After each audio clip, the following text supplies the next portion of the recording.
Au moins 24 personnes ont péri dans la violente tornade qui a ravagé lundi la banlieue d'Oklahoma City. Les secouristes continuent de rechercher des rescapés dans les décombres des maisons. Plusieurs personnes sont encore portées disparues. Le président américain Barack Obama a décrété l'état de catastrophe naturelle en Oklahoma. Il a promis toute l'aide nécessaire aux victimes de la tornade. Jacques Servier sur le banc des prévenus.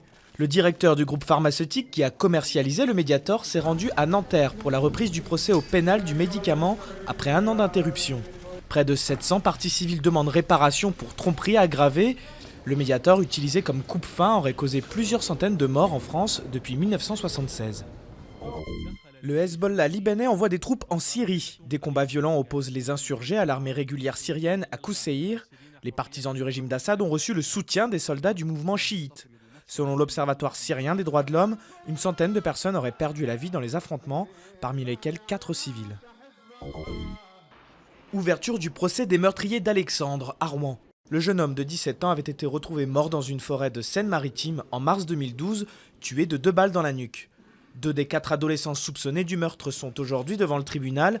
Âgés de 15 à 17 ans au moment des faits, ils risquent 20 ans de réclusion criminelle.